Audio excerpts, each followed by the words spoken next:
morning, John.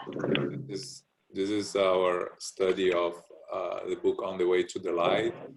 Today is April 19th, and yesterday was 163 years of the release of the Spirit's book. So a special date for all of us. Julio will be conducting the studies today. So Julio, it's all yours. Thank you. So we'll start with our prayer, as always.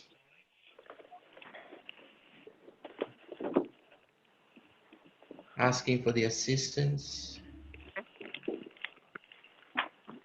of the spiritual benefactors who are always here with us, blessing us, giving us strength and courage for all the difficulties in our lives. We open this study group to all our brothers and sisters who, like us, are in need of education, consolation. And we extend this invitation also to our brothers and sisters in the spiritual realm, that they are here with us in our homes, with each and every one of us, with the purpose of acquiring this education, of receiving whatever consolation they are in need of.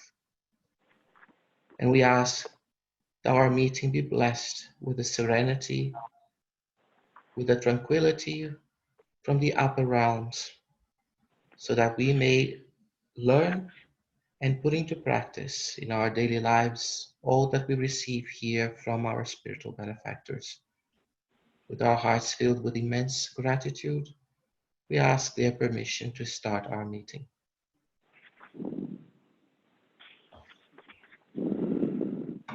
So, hello everyone. We are back to the book On the Way to the Light. We are going to start chapter 12, and João is putting the chapter on the screen for you. We have a few different editions, so just go by the chapter. We're going to start at the very beginning of chapter 12, the Advent of Jesus. And we always like to remind everyone that this book by Emmanuel is not supposed to be a history book. We are going to be jumping through many parts of history. We are going to be looking at very specific points. And the idea is not for us to be thorough, historically speaking. It's for us to get an idea, whatever Emmanuel is showing us through his narrative here, whichever events he has selected. The idea is that they are going to assist us with respect to our understanding of the life of Christ, of the and how Spiritism can assist us today. So not to be a history lesson or to be completely thorough, historically speaking. So I hope you all have it there, or you can look it up on the screen. And I'm going to ask for a volunteer to read it for us. I'll read. Sarai? Okay, thank you, Sarai. Whenever you're ready, please. Okay. Chapter 12, the Advent of Jesus, the Major. The Major marked the starting point for the saving of the Christ, declaring that humility is the key to all the other virtues. The definitive age of humankind's spiritual adulthood had begun. For Jesus, with his divine exemplification, would deliver the code of fraternity and love to all hearts. In vain have materialistic writers belittled this great event and have naysayed the remarkable mediumistic phenomena that preceded it. The figures of Samuel, Anna, Isabel, John the Baptist, and Joseph, as well as the sublimated figure of Mary, have often been the object of unjust and malicious commentaries. Nevertheless, the reality is that only with the help of those messengers of the good news, those bearers of the contribution of fervor, faith, and life, could Jesus have laid the foundation for the unshakable truth on the earth. Thank you. Okay, so the manger here symbolically as a great divide for the history of humankind. Divaldo Franco has many lectures where he speaks of Christ, of Jesus. Actually, I would say Jesus because remember, Jesus is Christ incarnated here on earth in the figure of Jesus, Jesus the man. So Divaldo often speaks of Jesus as the great divide of human history. He was not born in history or into history. He actually was born outside of history and divided it before and after him. And this has created many issues, and I'm here talking specifically about the last paragraph we just read, because when we speak of this great divide, of this personality of Christ in the man Jesus being so important for us that it divided our history, no one is saying that everyone has to believe in him or has to call himself or herself Christian. But we want to convey the importance as a personality. Of all the personalities, he was the one that marked our history the most, dividing it, as I said, before and after him. And because of this, there have been lots of publications that debase, belittle him, but it does not matter because the message is what is important, not what the man was. And the same, it has been so marked in this way, has been so important that eventually it spilled over to those that were close to him or around him, even his contemporaries, right? That it has spilled over to Mary, his mother, to Joseph, his father, to Simeon, who was the man that predicted that the Savior would come and did not want to die before seeing the Savior. And he met Jesus as a baby at the synagogue when Jesus was taken there by Mary and Joseph to be presented to God, as was the custom on the 40th day after birth, to be presented to the Lord. And you see also to Anna, to Isabel, John the Baptist. So these are figures that not only predicted, but also had a life that was an exemplary life for the customs of the time, and that allowed those around them to be exposed to the idea of the Savior, but not the Savior in the sense of someone who would conquer everyone physically, but would conquer us through the heart, through a charitable view of life. So Christ, being this important a person, created around him this aura that was acted like a magnet for those of us who wanted to embrace a better life, wanted to see things in a different way, even if we were not prepared or did not know how to do it, but at least had in us the idea of a change.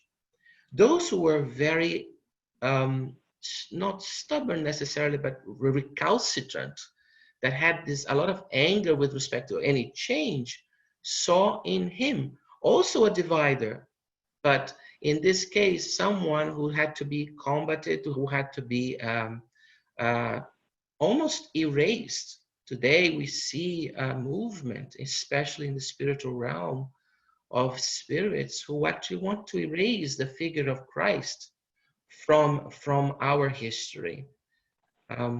Won't be able to triumph because love always triumphs in the end.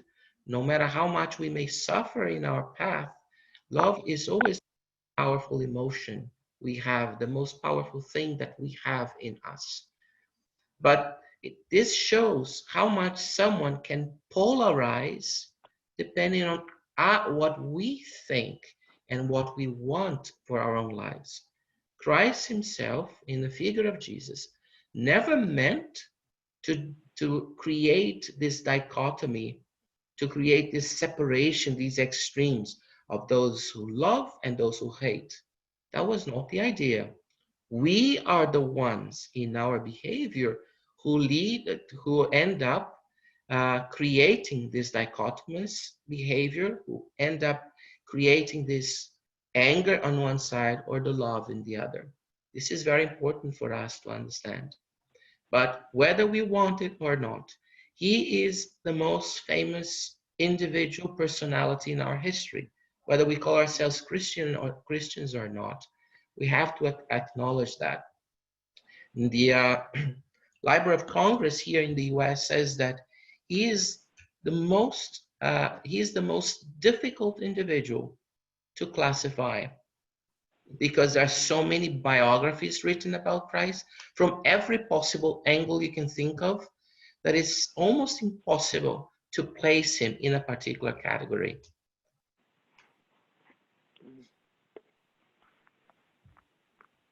Any questions?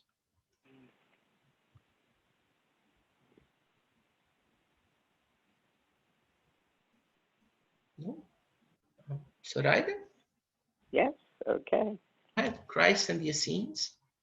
Okay, Christ and the Essenes. Many centuries after Christ's misunderstood exemplification, there are those who claim that he lived with the Essenes and learned their doctrines before his messiahship of love and redemption. The spheres closest to the earth, which by necessity are more concerned with human controversies than with the sincere teachings of studious spirits, no longer attached to the orb, reflect the contradictory opinions of humankind regarding the Savior of all creatures. However, in spite of the lofty learning of the Essene schools, the Master did not need their contribution. The superiority that the planet had recognized about him ever since the far-off times of its beginning. He demonstrated who he was from his very first days on the earth. Thank you. Okay. So we are talking about the time of Christ. So if we are going to use the before the common era or the common era, right? We are talking about the Second Temple period, the Second Temple of Jerusalem, Jerusalem period, which started around the end of the 6th century before the common era and went all the way to the year 70 in the common era. So we're talking about a span of about 600 years. And its largest or the most affluent period of, within this period was just 100 years before the common era, before Christ, and all the way until the end. And it ended with the destruction of the Temple of Jerusalem, Temple of Herod.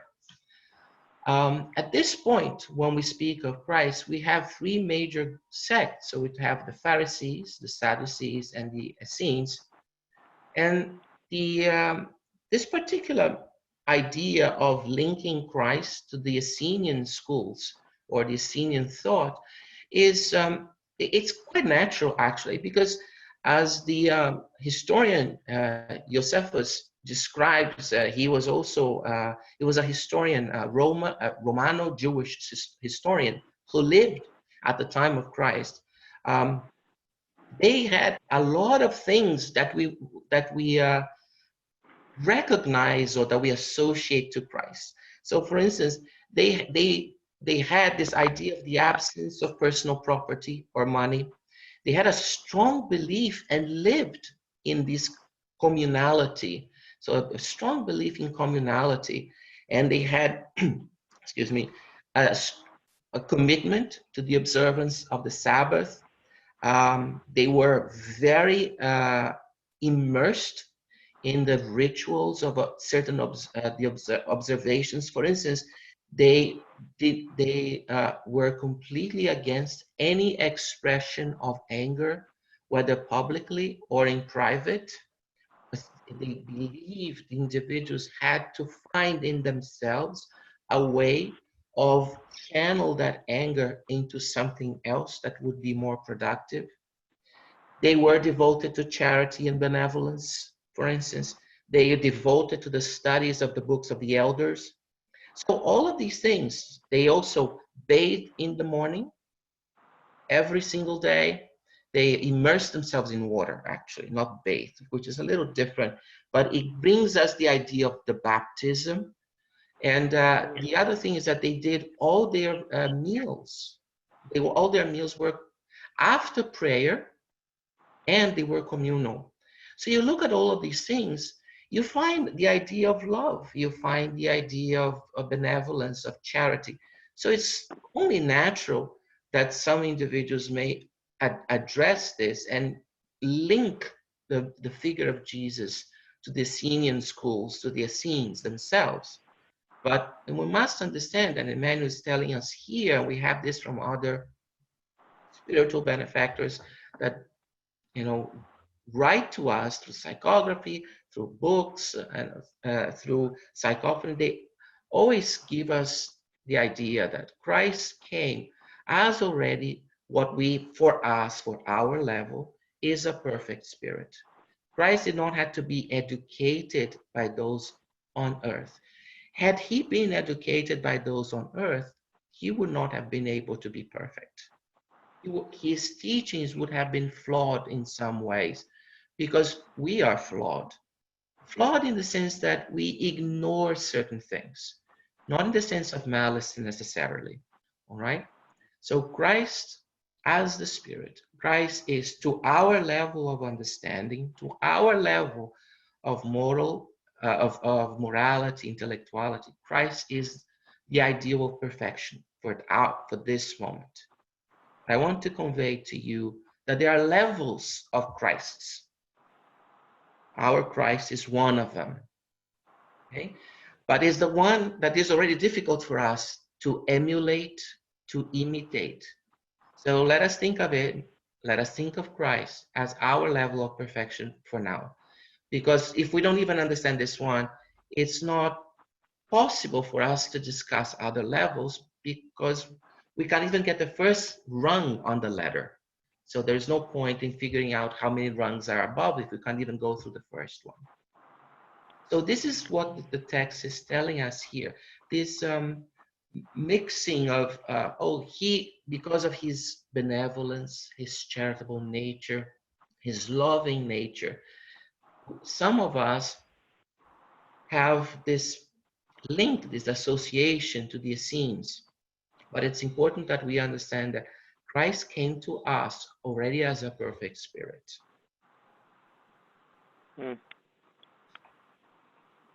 Julio, I have a question. Yes, Red, please. It might be I don't know if it pertains to it, but just in Spiritism, what's the definition of baptism? We know throughout the learning, I guess I've heard, that John the Baptist baptized Jesus, of Christ.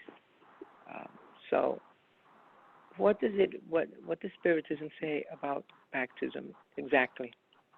Okay, the idea of baptism is a very old one. It's almost in its origins, it is pagan. It is related to the ideas of earth, fire, water, okay, wind or air, depending on which area of the world you speak of. But the idea of that some of the elements were used as purification elements. By the time of Jesus, we have it as more symbolic than a pagan ritual. But the idea that the waters would bring to us the benefits of life, like in purifying us so we could start afresh. It is, we have to be very careful here. It is a ritual. A good one, because it does not offend anyone when you carry it out. There's no offense to any other group. There is no destruction of our surroundings or the person doing it or the person receiving it. So despite being a ritual, it's not something that we should classify as something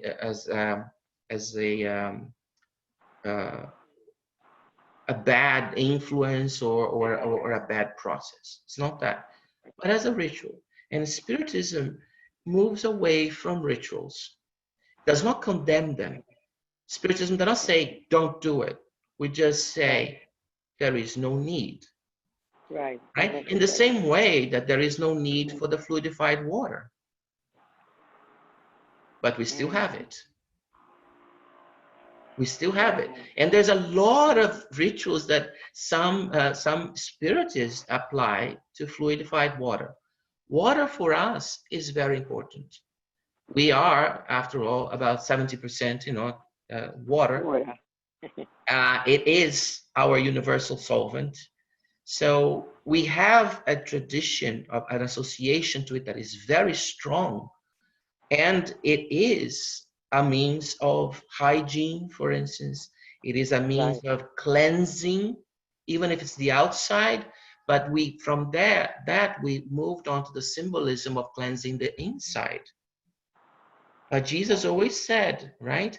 You are so. Remember when Jesus did not about the washing of the hands, or the not washing of the hands before a meal, and Jesus said, you are way more careful about what you put in your body than what comes out of it. So for us in Spiritism, the baptism is not prohibited because it doesn't prohibit anything, but it's not necessary. It is.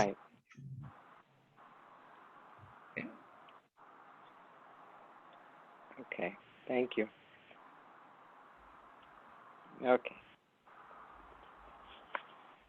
And just so someone small things that this is why, for instance, anyone who professes a religious faith of any kind can still be a spiritist.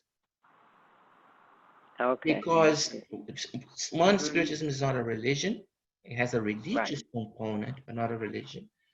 But because it does not prohibit anything, we don't embrace anyone for our discussions with a prejudice against these things. The only thing is that we say in Spiritism, we don't see a need.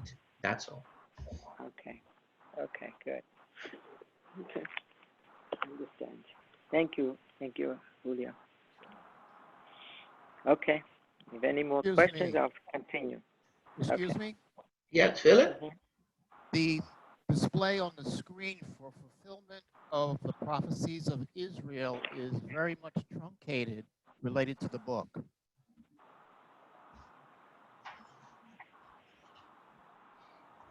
Sorry, Philip, you cannot hear it, you cannot see it, read it well. That's the problem. What's on the screen is truncated, much shorter than what's in the book. Oh yeah? Well, maybe I missed the part. Okay. But Zoraida is reading from the book, I think, right? Yes.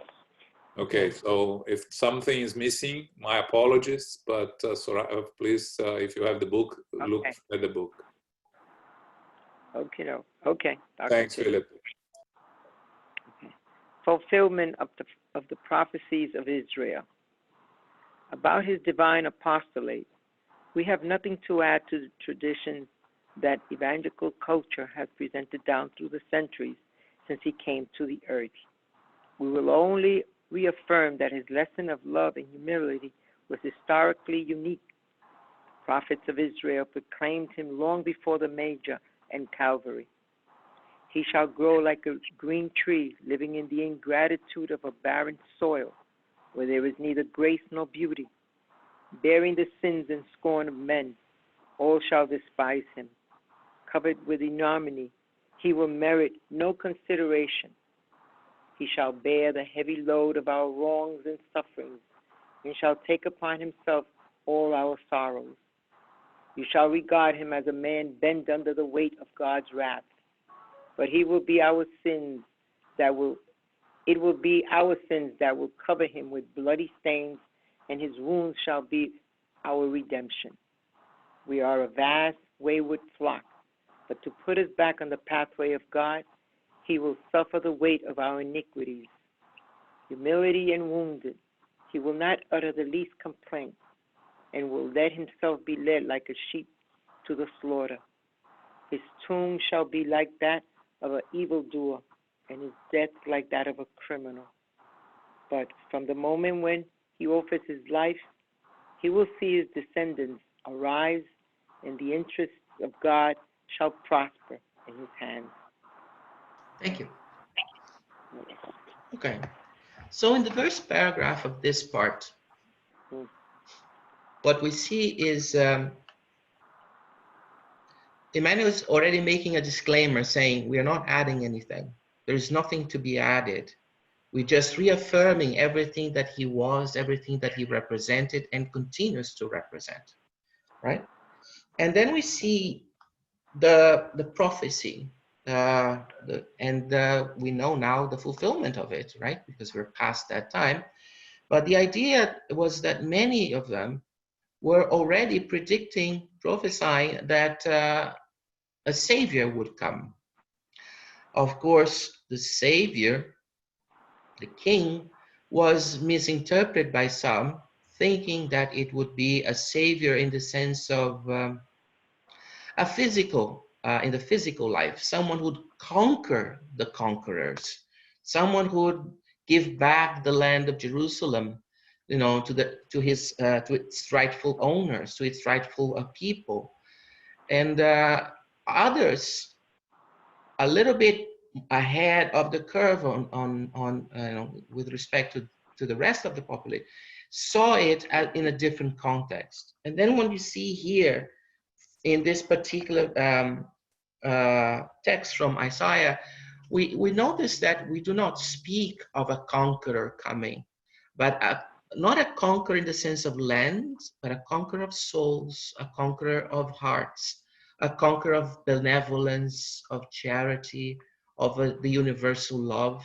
This was the conqueror that was being promised by the prophets, that some understood very well and took advantage of it in the sense of changing themselves, embracing it, and others did not understand, misunderstood it so completely that when Jesus actually came, when Christ came in the form of Jesus among us, they actually were disappointed because they were expecting someone that would lead the people of Jerusalem, the people of Israel, for instance, to war and become victorious.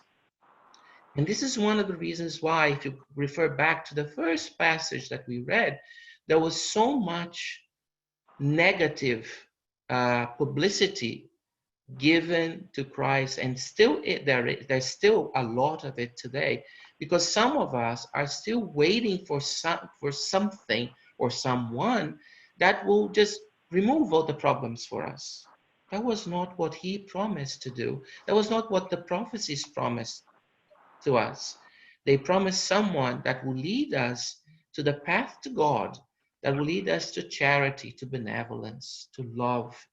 That was what was promised. This kingdom was the kingdom of happiness, of brotherhood. It's in that sense. But we hear what we want to hear, right? And we normally, if we're not careful, we all end up in that pit. But there's a few interesting things that we can say about the passage here. That it says that he would be born in a barren soil, in a soil that was very little grace or beauty. He was born in the desert. Of all the places at the time, even though it wasn't as desertic as it is today, climate has changed. But it was not one of the most, let's say, one of the greenest places on earth. And there were other places that were more paradisiac in that sense, right? He was born under in humble conditions, right? And what we see here is, if we continue, he would be bearing the sins and the scorn of men, and he would be covered in ignominy. Why is that? If he was the perfect one, the perfect spirit, as we say in Spiritism, why did it have to be covered in ignominy? Well, because being a perfect spirit or not, he would be immersed in human society. And this ignominy is actually an external judgment of someone. He did not do anything to deserve the ignominy, but we were the ones who gave it to him. who addressed him like that. We the ones who did not want to see what he was offering.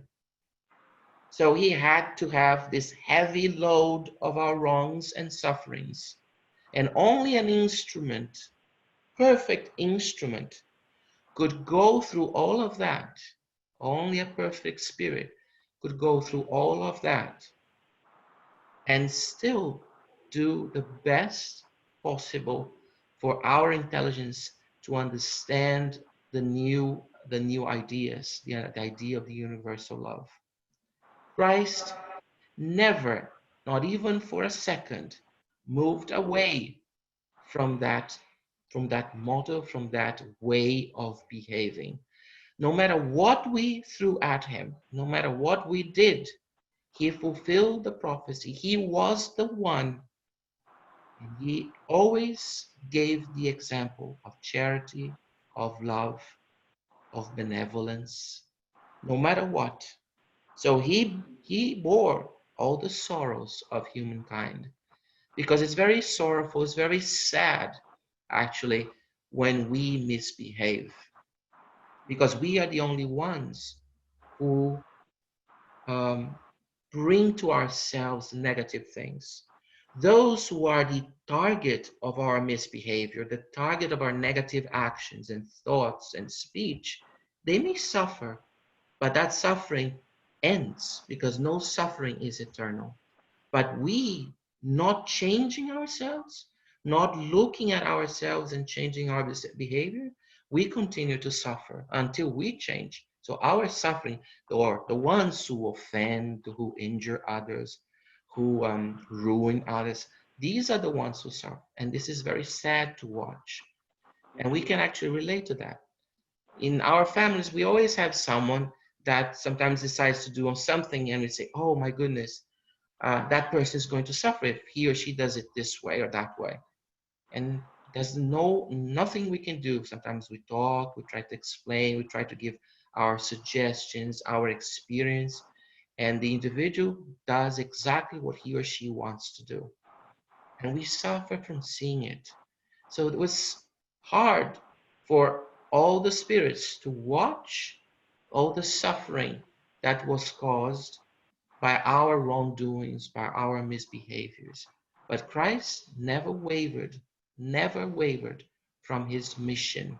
His was a mission, a beautiful one, to bring to us the idea of a universal love, of a father that really loved his children. And we did everything we could in our misbehavior. We humiliated, we wounded, even physically. Our stubbornness, our contentment with what we were, and our dislike of any change was so strong in us that we ended up even physically hurting him, wounding him. But he rose above all of that, and he is still the topic of our discussions almost over 2,000 years after his death. So we did something right. We were the ones that did not see it at the time. And he fulfilled the prophecies. Any questions?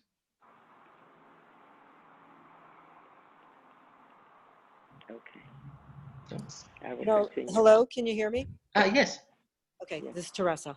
Okay. So, So the last sentence, but from the moment when he offers his life, he will see his descendants rise, and the interests of God shall prosper in his hands. I'm just wondering, I see that it's from Isaiah, but that it was translated directly from the Portuguese. So I'm just wondering, I mean, I know it makes sense, but I'm also thinking, would it also be possible that it would say prosper in their hands, referring to us, that, because it says his descendants will arise and the interests of God shall prosper. Like, I almost feel like, like Jesus did his part, but then it's like, then, it's kind of being passed to us, to, not that he's out of the picture. But I'm just wondering, could the pronoun also work with their hands? So I actually went to the original, and but I confess I did not check that pronoun, to be honest with you. Yeah. But I see that you're not contesting it. You're actually asking if it would also see it. Yes, I think so. The idea of he is here referring to Christ is Right. because he was the one that gave this movement its strength, its solidarity. It was under his name that we united, and we're still trying at least to unite ourselves. But yeah, that we are eventually we will mature enough that we can say it in their hands, in our hands, that we would also be able to carry it in us.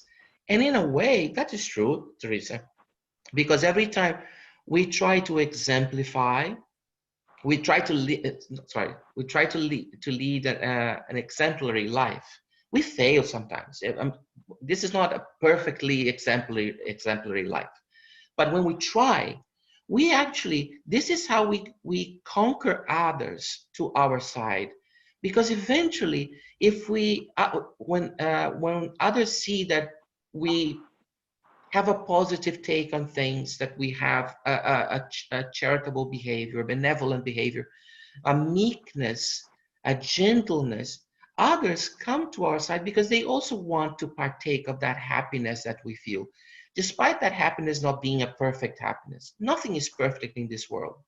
So yes, I would say that we can see it as their hands as well, yeah, without any problems.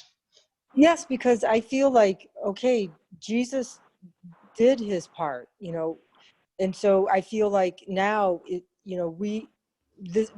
no more external, not no more, but that needs to be action on our part. And so I think that thing of the hands doing, our effort, like then we need to rise up and kind of step up and then put into action Jesus's teachings. He brought them, and now we need to like assimilate them, and and so we carry on the evolution, because it says his descendants arise, and yeah, and like to me it's kind of saying, and then it continues on.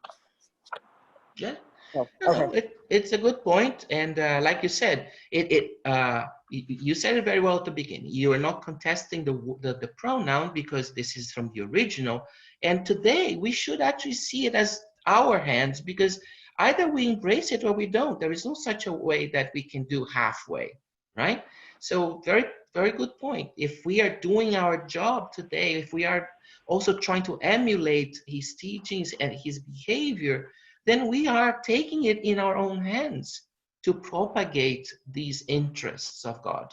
Very good point, yes. Mhm. Thank you. Okay.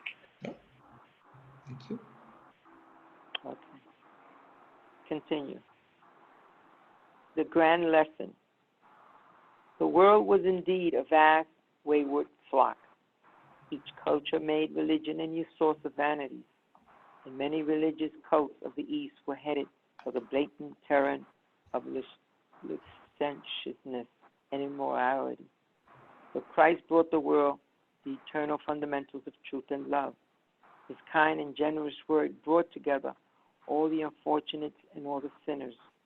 He chose the poorest and the simplest places to live, the intensity of his sublime lessons, showing humankind that the truth did not require the opulent setting of the aerial Pacus or fortums of temples to be heard in all its mysterious beauty.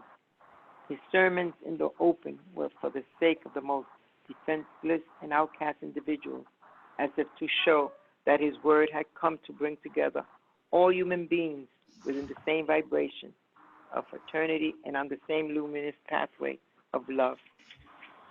He brought peacefully against the wrong. He brought peacefully against all the official wrongs of Judaism and renewed the ancient law with his doctrine of enlightenment, tolerance, and forgiveness. He spread the clearest visions of the immoral life, teaching humankind that there is something greater than homelands, flags, bloodlines, and human laws. His profound, forceful, and compassionate word reestablished every philosophy, cleared the way for the sciences, and would have united all religions of the earth by now if human impiety had not given weight to iniquity of the scales of redemption. Thank you. Wow. I need to make a correction to the translation here that is very important. Mm-hmm. Right in the middle of this paragraph, there is a word that is capitalized, Areopagus, and it's been mistranslated.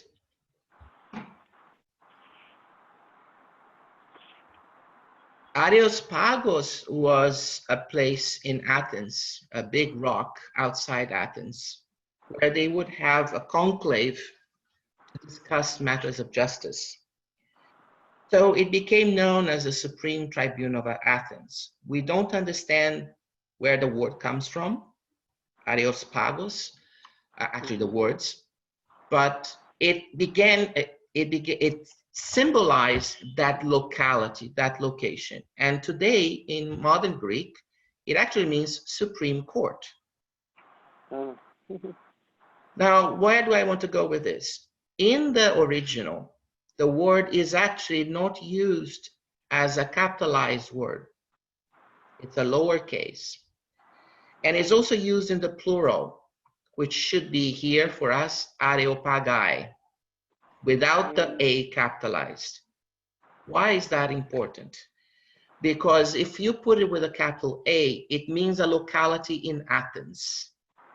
If you put it in lowercase, it means any place where you discuss matters of law. And the point here was to address particularly the Pharisees, who at the time were immersing themselves in so many debates about the law that they were forgetting to put it into practice in their daily lives. So the word should be the opulent settings of areopagai, the plural form, or forums, or temples, and to be heard in all. The idea here is that Christ did not come to destroy the law, did not come to say, no, everything that you have is wrong. I am the only one who knows everything. It's not that. But he wanted us to give more substance rather than just look at its outskirts, rather than just look at the form.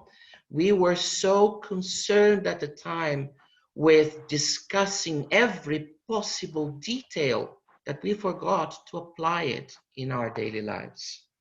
So the word areopagai there meant the places where people were discussing the law, which at the time, you know, justice and the divine law, they kind of merged into one another.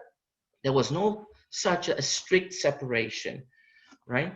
So in these places in particular, the doctors of the law, who were also the doctors of the religion, they were what Emmanuel wants to confer to us here is that they were so worried about the details that they forgot what the law was for, what it was about, or how to implement it.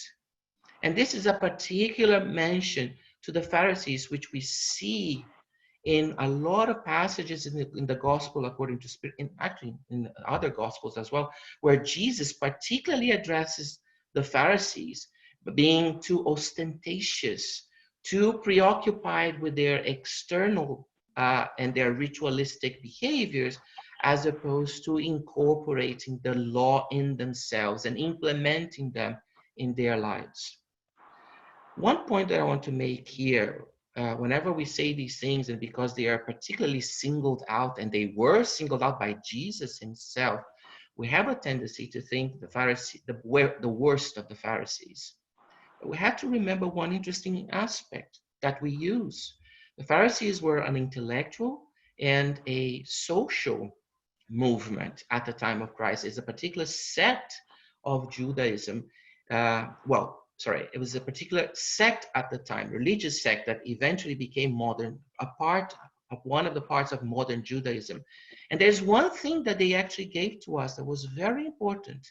According to their beliefs at the time, God could be worshipped anywhere, even outside the temples, even outside the Areopagus, where they were discussing the divine laws.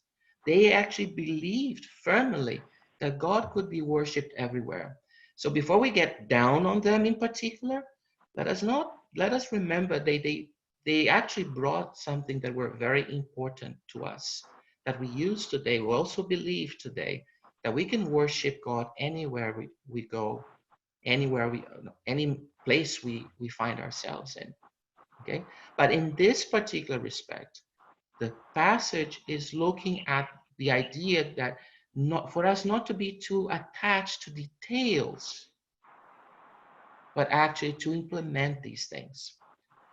So this is a message to us today, whether we are professing this religion or not, or we're just embracing spiritism without another religion in the background. How much are we actually learning from it and implementing in our lives? And how much are we just doing as an intellectual exercise?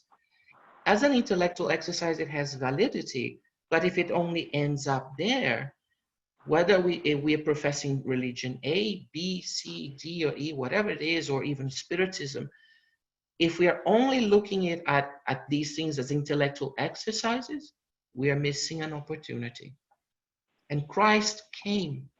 This is the grand lesson. One of the things is to exact his teachings on this topic that bring us back, he came to bring us back to the implementation of everything that was good in the religion. Right? Because religion at the time of Christ was suffering tremendously as it is today. Find the same approach today. But at the time of Christ, after the first triumvirate, the governors of the Roman Empire that started with Julius Caesar, what happened was that the empire was in its decline, was the beginning of its decline. And with everything in society, so was religion as well. So Christ comes at a time to help us recover our religious beliefs, that he would not allow them to go into some form of paganism, into some of, like it says here, the blatant licentiousness and immorality. And this was part, and this is the part of the Areopagus, because in some ways, in some places, the individuals were so attached to the discussion themselves, to the discussion, itself, that they never realized that that was supposed to be a lesson for us to learn and implement in our beings and apply it in our daily lives. So he comes to recover religious beliefs, to recover the ideas, and also to teach us about a father that was all loving, that was all understanding.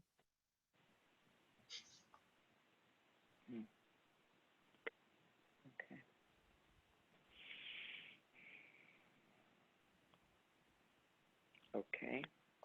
We'll continue. Go ahead. Sorry. The divine word. It is not our purpose to give a new interpretation to the eternal words of Christ in the Gospels. That has already been done by nearly all the world's religious schools.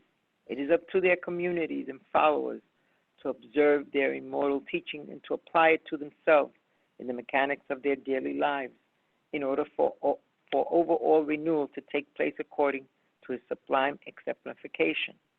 If the major and the cross are an unforgettable lesson, the divine master's examples should all the more be instructive for us regarding how he handled the vicissitudes of earthly life. His unforgettable lessons have consequences for all areas of planetary existence in the sense of renewing the social and political institutions of humankind through people's moral transformation in a new age of economic justice and universal harmony. In light of the imperialist doctrines of today, it may seem that the triumphant of true Christianity is still a long way off, but we must realize that 2,000 years have passed since the divine word, 2,000 years in which people have torn at one another in his name and have brandished banners of schism and destruction. In the name of his teachings of forgiveness and love, they have buried and slaughtered, massacring hopes in all hearts.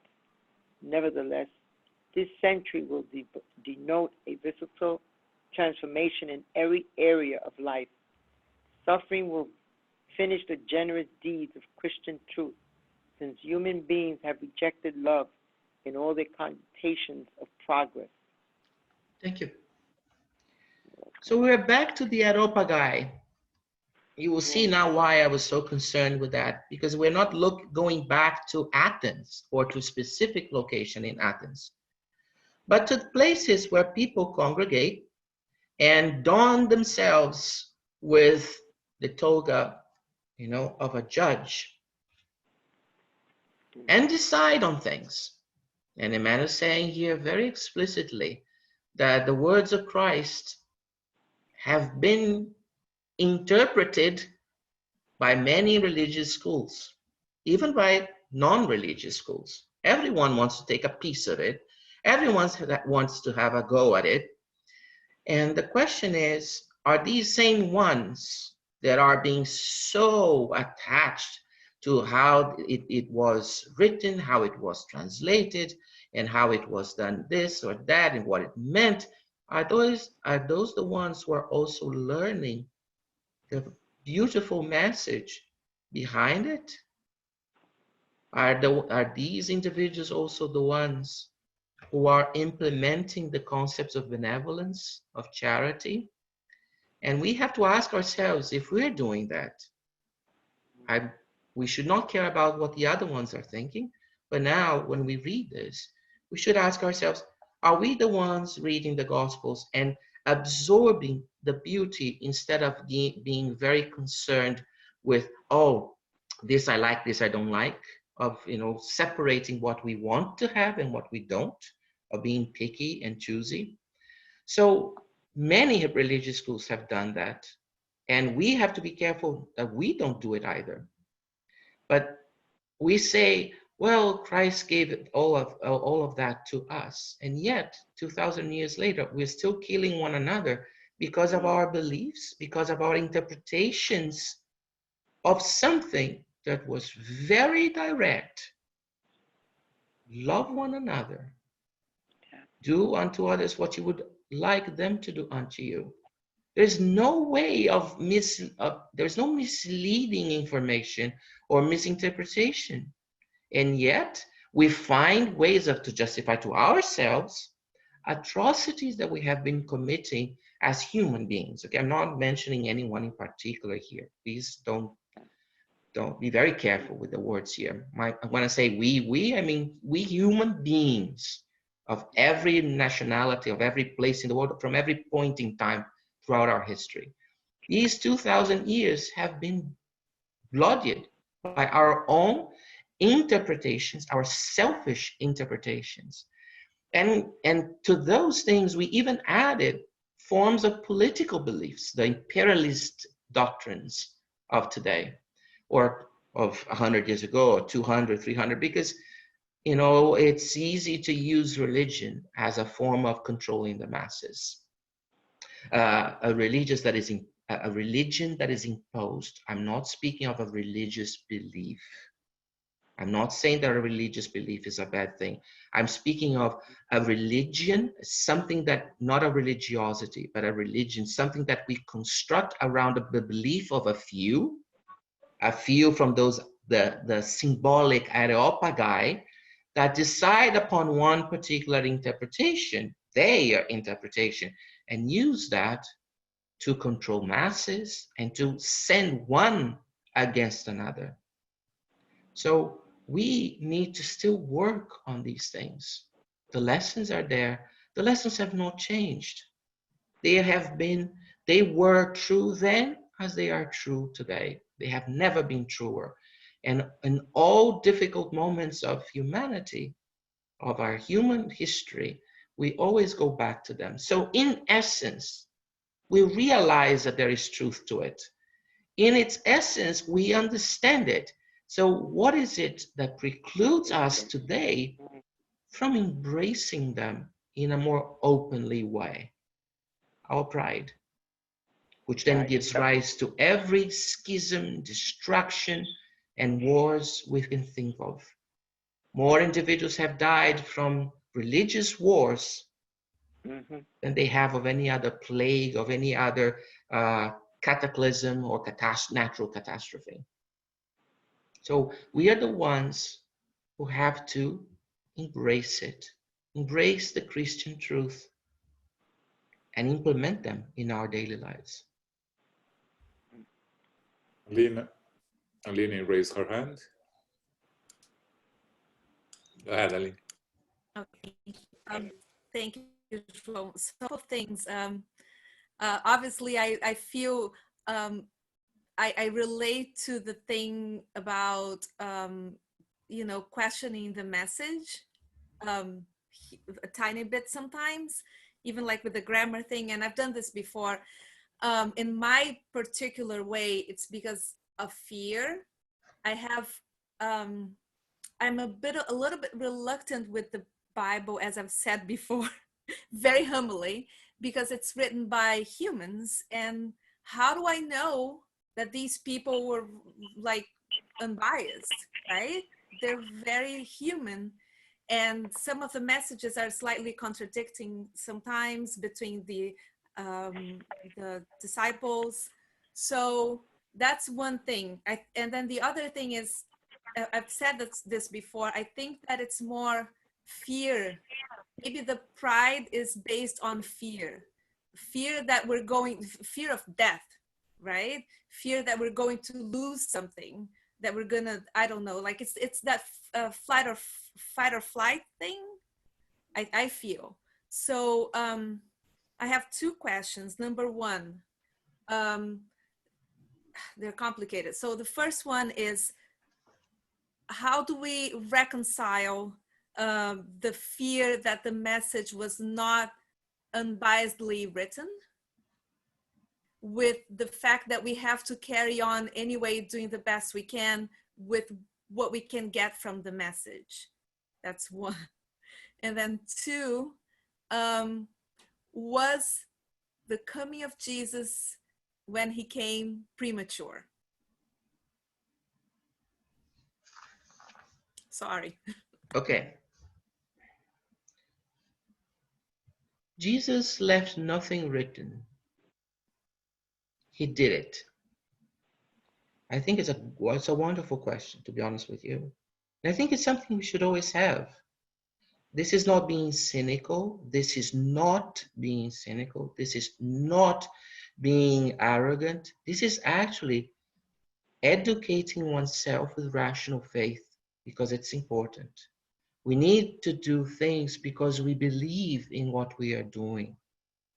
Because when we believe in what we are doing, if we are taught later, at a later point, that it was not as constructive as what we initially thought it would be, it is a lot easier for us to learn the new teachings and implement them. But when we are stuck with a faith that is not rational, it's exactly like the word says, we are stuck, and it's a lot harder for us to review our concepts and learn something new. So we'll continue to propagate that error for a much longer time. So Christ did not leave anything written himself. He did it. He showed through examples of life. And then what we have, of course, is what was written by others. And I agree There are biases, there are perhaps imperfections, there are then the dust of 2,000 years over the translations and everything. All of that is problematic, yes. But in the end, we don't have to, we don't have to worry about getting to the, we don't have to cross every T, dot every I.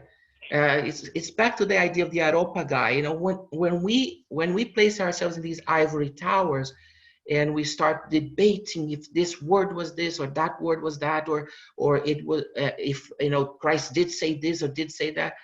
In the end, it all comes down to a very simple thing: to do unto others what we would love them to do unto us, or would like them to do unto us. And there is no misunderstanding there. So whenever we reach a point in the Bible or any other sacred text that we find confusing, conflicting, there are, and it's not, we should not feel ashamed to voice it, say, I don't understand this, or I think that this says the opposite of that. It's not a problem. But whenever we reach a point like that, we just ask ourselves, is the content of what I'm looking at important to me? Will it change the way I will behave towards somebody else? And does it change in a positive way, in a constructive way? Or am I going to be doing something that I would not like somebody else to do to me? And when we find in ourselves the answer to this question, we will realize that the text itself has less importance, because we have done the homework in ourselves to be constructive. And that's what is important. You know, I always say, and some people want to have my head on a platter for saying this, when we talk about behavior that is always being reproduced from one generation to another, right? The history says of a family. I always say that we should see that not as something to keep doing, but to respect. To respect, because we cannot keep doing the same thing that our forefathers were doing 200 years ago, 500 years ago. So we have to be a bit careful. The same thing applies to the texts. The texts were written at a certain geographical location, under certain behavioral costumes and lore, a lot of things that today we no longer have. So if we don't take the time to learn what the geography was, what the lore, the customs, the habits were, how even the language, what they meant in those days, if we don't take this time, which is massive, and not everyone can do that, we may find things that might be contradictory. We also may find things that we might not all agree with. But in the end, like I said, just ask ourselves, what I am doing today, how I behave today, is it the way I would like others to behave towards me? And with that one, we move away from any conflict, any possible translational dust that has been settling all these years. We actually have still the essence of the message of Christ. To say that Christ came prematurely, we wouldn't have to be able to be much more elevated. We should be an echelon, spiritually speaking, so that we would be able to see humanity way before Christ, everything that led to it, and humanity even above, not above, beyond our current point. I think it's a question that we cannot answer, because we are not these echelons. We don't have this superior knowledge and intellect. So it's a good question we should ask, but I don't think we should debate whether it was or not, because in the end, it's the message that he left us that is important. Whether he should have come 100 years before or after, should he be there when Julius Caesar started the first triumvirate and prevent, you know, the fall of Rome into the anarchy and the corruption? We don't know that, because all we know is the road taken. And if we were to say, okay, let me have a time machine and I'll come back and I'll take the second road. But when you take the second road, you already know, you have the knowledge of the first road. So the second road is no longer the same one. And then you go into this particular problem of a logic problem that you will never be the same. So let us just remember the message. Am I doing something I would like others to do to me the same way? And this is it. Yeah. And I think when we think about Jesus being a perfect spirit in terms of our level here on earth, we have to trust him, right? That he knew the right time to come. So if that he would make the choice knowing what he was doing, right? So when we talk about the coming of Spiritism, that actually yesterday was 163 years of the release of the Spirit's book, the first edition, it came at the right time. And we understand, looking at history, why it came at the right time. If it had come 100 years before, Kardec would be burned at stake. And science was starting to get independent from religion. So there was an opening to what Spiritism was bringing. But I don't think we have the ability to understand 2,000 years ago in the way we understand 200 or 150 years ago. So my thought here is that I have to believe that Jesus knew exactly what he was doing and exactly what the time to come. So to question Jesus is a little bit hard for me. There's an Arab saying, folklore, you know, it's very, I find it filled with wisdom. It says that a good teacher, a good master must always be misunderstood by his pupils. But let me explain a little bit. It doesn't mean that, okay, you go there, let's say if you're teaching a class, that you should say gibberish and then nobody would understand. No, the idea is that you are always putting the student or the pupil in a position of thinking very hard, because that's when you're truly teaching, not when you're speaking, but when you're placing them in a position where they're not comfortable with what they are receiving, because it's clashing with something that they have inside.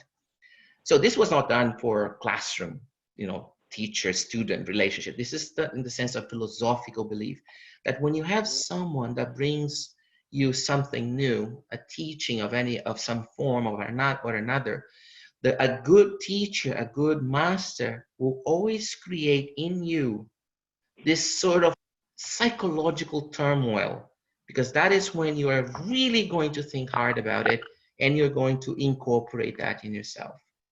So that may be applicable here. We can ask ourselves, was he at the right time? Or could he have come a little earlier or later, this and that? And the fact that we exercise this thought pattern, this thinking process, is in itself a way that he had to stir things up inside of us. It was a good master. Even if we don't find the answer, it's in searching for it that we grow. Thank you. Very good.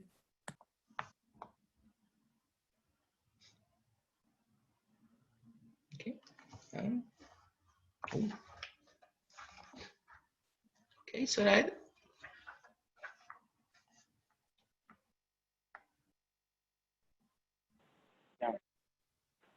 The twilight of a civilization.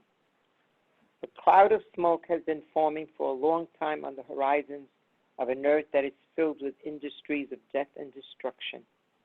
Each and every country has been called upon to check the state of humankind's spiritual maturation, which has been taking place over the past 2,000 years. The scientific progress of cultures and their noblest and most generous victories are contradicted by the feast of bloodshed and ambition. And while the politics of the world are fettered by the dolorous events of the century, new activities are taking place in the spirit world, for the guidance of the earth is in the merciful and august hands of the Lamb. Okay, thank you. Yeah. Well, it's basically a plea slash a statement of our history for the past 2,000 years, for this past period. Nations or governments, because in some cases they were not nations necessarily in the sense we have today for the word, nations and governments have succeeded one another in being the masterful, the most powerful, or the most prominent nation or government or people. But all of us in this process, with in every occasion where one power rose as opposed to another, we were all asked, what are we doing with all of this? Because we can have scientific progress, we can have technology, but we can also use the same science and the same technology to commit atrocities that are sometimes unspeakable. It's not the science itself or the technology itself that it's not that they are themselves evil. They're neither evil nor good. They're neutral. It's the use we make of them. So this twilight of civilization is showing to us that we are going up and down, in terms of cycling through the physicalities, through the powers that are governing, and very slowly we are moving towards an idea of a humankind that is united. But in each one of these governments or nations, each rise, we also have the atrocities that we commit in the name of so-called progress or just basically superiority. But we'll get there. It's the twilight. We haven't got there. The day has not yet started. It's the twilight, the beginning of the day. Because so far what we have done is not what we would call a civilized humankind. But we'll get there. As we move into a world of regeneration, and again, when we talk about a planetary transition, the world of regeneration is a world of transition, right? It's where we go from the worlds of trials and atonements to a happy world, to happier worlds. The world of regeneration is not a world in itself, but is a transitional world. And I think that when Emmanuel talks about the twilight of a civilization, is the twilight of the world of trials and atonements as we move into the world of regeneration. And again, the difference between the two is that the world of trials and expiations is where evil prevails over good, and the world of regeneration is where good prevails over evil, meaning both exist in both worlds. It's just that you have more of one than the other. And again, as we mentioned many times in class, we can see some places on Earth nowadays that we can call already a world of regeneration. Countries that good prevails over evil. Still, you have some evil, some wrong things happening, but the majority of humankind that lives in those countries work towards good instead of being selfish and working towards themselves. So I think that's also what Emmanuel was trying to tell us here on the twilight of a civilization. And again, the transition takes many, many years. It's not It's not a date. So whenever you see some spirits talking about specific dates, do not believe them. They are fake messages.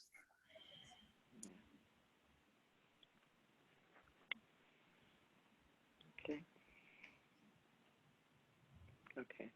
Crisis example. Without referring to the transitory political problems of the world, however, let us remember that crisis lessons have forever taken hold on the earth as a treasure for all the unfortunate and forsaken. His word has built up faith in human souls, enabling them to catch a glimpse of their glorious destiny. Should the need arise, we should once more see faith and hope being reunited in new Roman catacombs to resurrect the Christian meaning of humankind's civilization. Many times it is in humble and afflicted hearts that we find the divine word singing the wonderful hymn of the blessed. To close this chapter, recalling the Divine Master's influence on earth's suffering hearts, let us remember the story of the monk of Malaya, who, accused of plotting the freedom of his homeland from the yoke of the Spanish, was sentenced to death and led to the scaffold. At the moment of his death, the poor monk sobbed in desperation. Why must I die innocent? Where is justice? What have I done to deserve such a dreadful death? But one of his companions ran up to him and whispered to him, Jesus too was innocent. Then the victim saw a light of mysterious beauty. He wiped his tears, serenity returned to his haggard face, and when the executor asked for his forgiveness before pulling the sinister handle, the resigned monk answered, My son, not only do I forgive you, but I ask you to please fulfill your duty as well.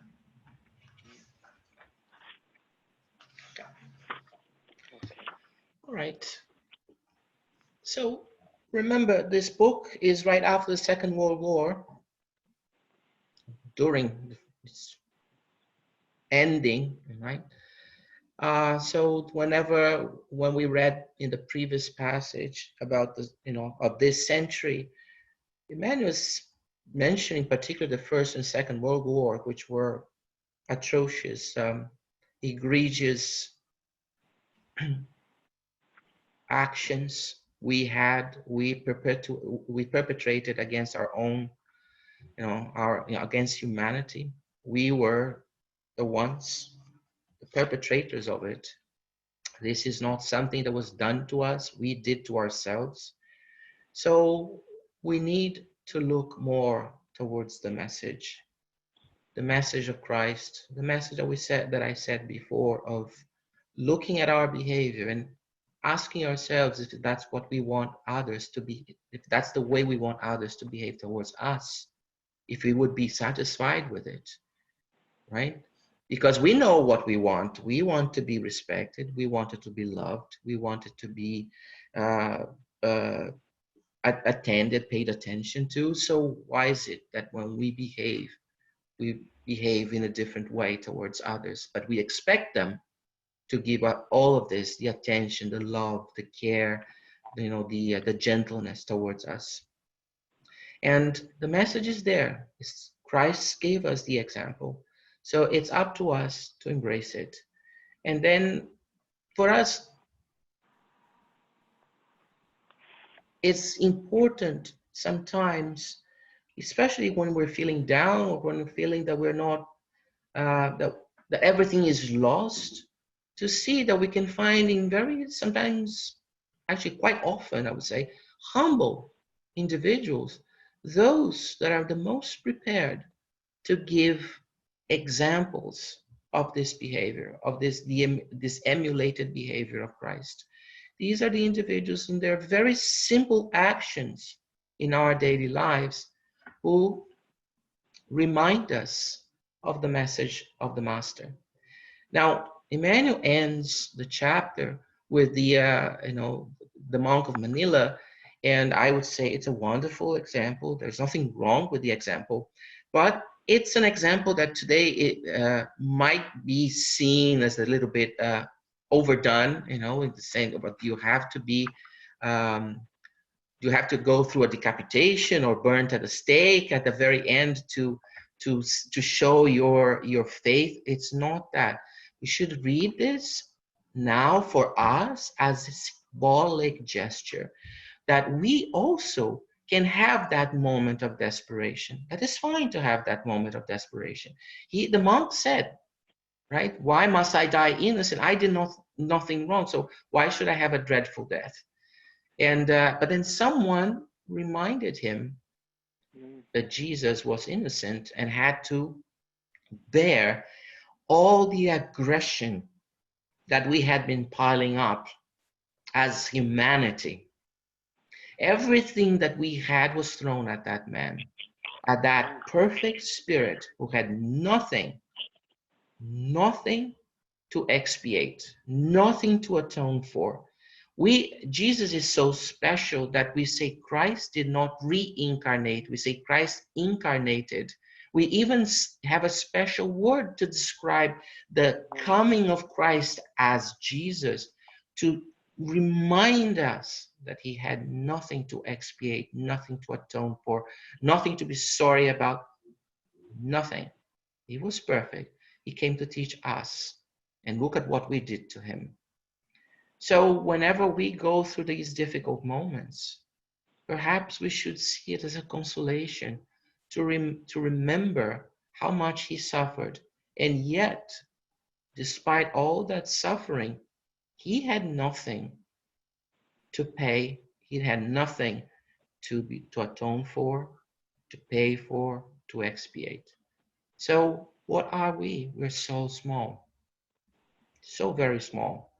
So we should carry our burden with dignity. We can cry. It's not a problem to cry. It's not a problem even to have a moment of desperation, as long as we don't act on the moment of desperation. At that moment, we should pray. We should go towards our inner self and ask the mentors, the benefactors, or whatever we believe in. If you're not a spiritist, the angels or our loved ones, whoever. It's not what we address or whom we address, but in our prayers, but the sentiment we place in it. It's the sentiment that will take our prayer to the ones that can do something for us and that will give us the serenity that we need. This chapter it's quite beautiful in that it keeps always reminding us of the message of Christ in every single point that we have, which means that we quite often forget it. Because otherwise Emmanuel is not a repetitive author. He is very concise, very, very concise. So he's very terse. So if he's repeating it, it's because we need to hear it over and over and over again. We'll get there. We will implement this voice in us and we won't need to be reminded anymore soon, hopefully. Hopefully. Julio, Yes, Fred. see, it's amazing that throughout these thousands and thousands of years have gone by, we're still at a plateau that we need so much to do and change because of pride or selfishness, whatever you want to, throw the stones at. But isn't it amazing that what we're going through now, as what's going on this planet now with this terrible virus that's going on, is something to reflect by and, take time out every day now and reevaluate ourselves, which at times is very hard to do, but we have a lot of time to do that now. No, we're at home. We're not working. Some are working in their homes, but we have a lot of time in our hands, a lot of time.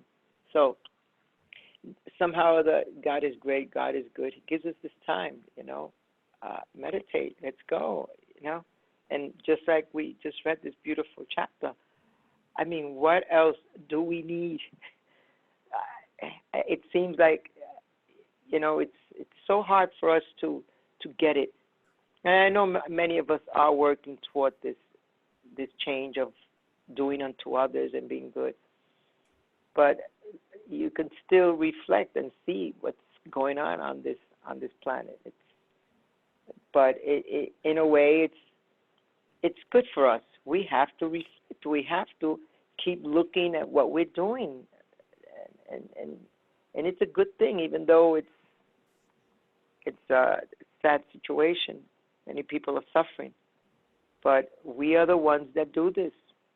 You know, and when one day when we live our lives through love instead of pain, we'll be able to understand much better and hopefully change our ways. That's what I could see in that. Yeah. Yes. I'm going to take a respectful license here and paraphrase Emmanuel. So, but before I paraphrase him, let me tell you what he says I think it's in the Book of Hope. Emmanuel says that if we were to speak only 1/5 of what we normally say, usually, we would still be talking too much.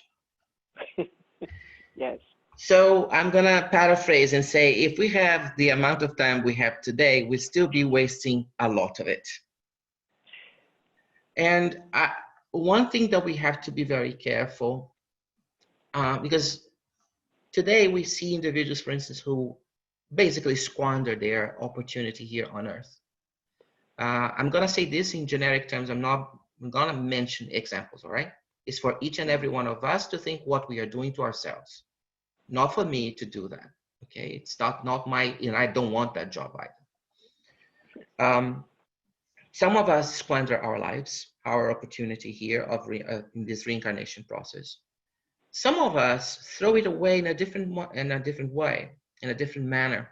We actually work like, as I would say, the proverbial beaver, but we work only with a goal, and we don't realize that it's not the goal that matters so much. I mean, the goal has to be constructive. Let me put it clearly from the beginning. But it's how we go about achieving that goal that is truly important. Because I may have a lofty, benevolent goal, but if I ran over everyone and everything in my path to achieve it, by the time I get there, I will have left a wake of destruction behind me that will not justify the end. The means, the path is what is important. So we see individuals today, let us talk about the positive aspects then. We see individuals today who do not do much. They are not careerists. They do not do 20 different things at the same time. But each and everything that they do is done so well, with so much love, that they learn and they incorporate the experiences of life for themselves. They will not have to do them again because it's now in their spirit, in their essence. It's seared in. Those who are, let's say, careerists, those who want to do a million things, and they do, they manage. But they manage in such a way that it's very, very little Christian, let's put it this way. They will have to come back and do it again because they do not give themselves time to incorporate, to learn from the experiences. Learning from the experience is what is most important. If we behave in a Christian way, let's put it this way, we can speak of a Christian way here because it's a spiritist discussion. When we behave in a Christian way, throughout our process, throughout whatever it is that we are carrying out, it really doesn't matter so much if we reach the end point. What matters is how we manage or how we attempted to get there. Because throughout this process, whenever we do this, we embrace others and we bring others towards that same lofty goal. So even if we do not reach it, we will have given the example of how to behave to others. We are giving the light to others. If, on the other hand, I get there and I get there quickly, or I get there no matter what I do and I step on everything and everyone, in the process, I create a wake of hatred, and I will push people away, people who could be embracing my ideals, but they will not, because they will have suffered so much because of my actions, that they will be pushed away. They will feel a psychological um, uh, disgust for that, for that particular goal that I have, because I have introduced to them that hatred or that despair or that disgust with my actions or my thoughts or my speech. So it's not the goal necessarily. The goal, like I said, has always to be constructive. That's not to get sidetracked here. But having a constructive goal is not, it's not it. It's how we approach it. It's in the approach that we exercise that famous example that Christ left to us. Let us behave towards others the way we would like them to behave towards us. So the time we have now is important, but whether it's a lot or a little, let us use it wisely. Okay. Ruth has a question. Yes, I noticed that Julio puts a difference between Jesus and Christ. I'd like to understand a little bit better. Okay, I hope I got the question right, Ruth. Christ is the spirit.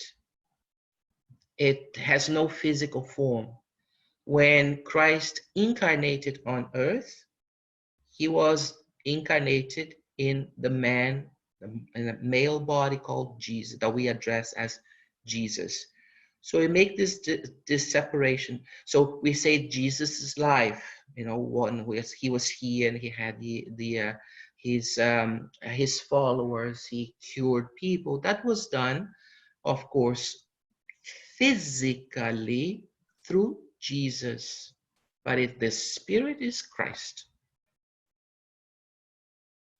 Okay, and how do you come to that? Where do we I can see that, as far as, you know, the Spirit's book, or is there anywhere that we can find that? Well, What you learn? It's it's our belief in spiritism. This is not something I came up with, of course not. But no, no. This is the teachings from spiritism. We have it in many of the books.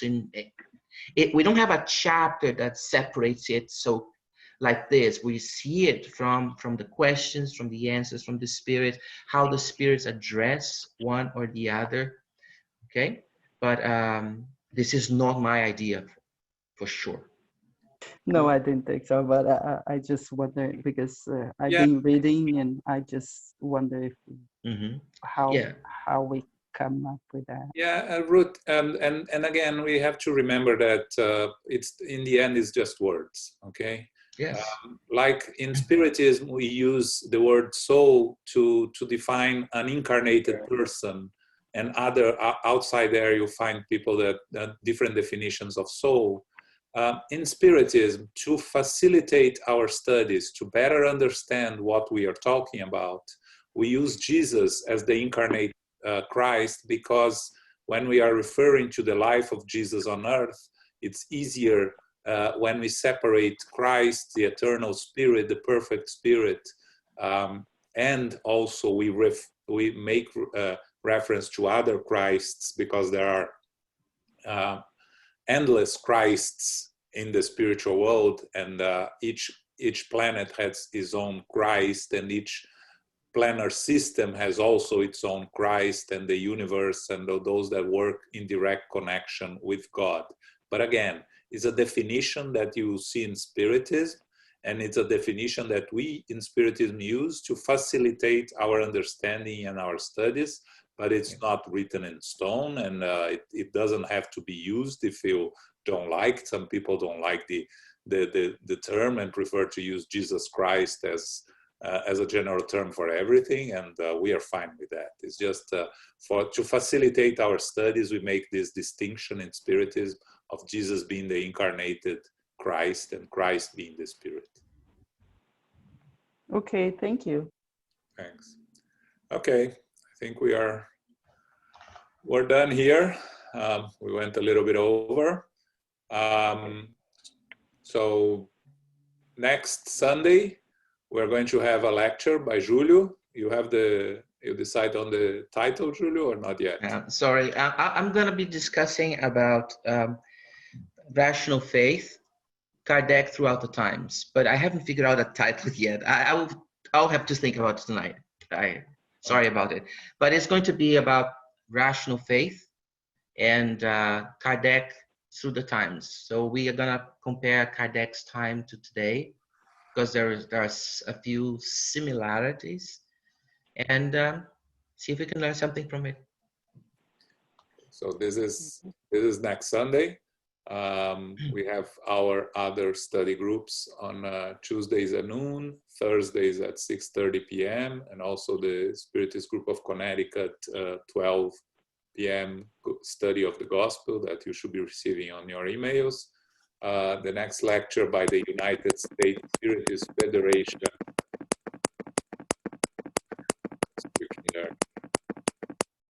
Okay.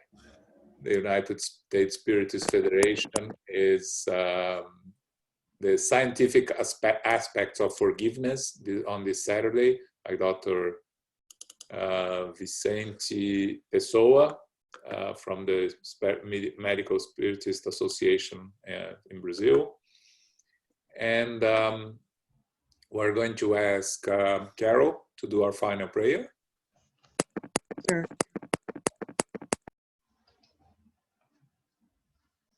Infinite Spirit, Supreme Intelligence, we are grateful for our meeting today, the studies which we have encountered, which we hope that we will have a better understanding for, not only today, but throughout the week. We are grateful to our spiritual benefactors, the mentors, the teachers, the directors, those who are assisting us to help us keep on the path, to keep aware, to be filled with grace, so that we may do the best that we can each day. We are grateful for what we have learned today about Jesus the Christ, Jesus the man, and Christ, who is the supreme intelligence and the great spirit. We give thanks for being together today, and may we continue with our prayers, with our thoughts, with our mindfulness throughout the week. May we take stock of what we are doing. May we check our motivation each day. When in doubt, may we use the wisdom of the golden rule, do unto others as you would have them do unto you. It will never fail us. May we continue to be blessed and to receive the blessings and pass those blessings along to those who are in need. May we be more kind. May we be more attentive. May we listen more with our hearts. And we ask today for the safety, the protection, and the continued healing for all of us right now. Those that are in our families, those that are our friends, our loved ones. May we pass this on and share with others today. We are grateful, and may we close this meeting asking for the blessing of the Christ, and may we receive this, share it with others, and do the best we can each day. May we close now and go forth as beacons of light. Go forth now in peace, so be it.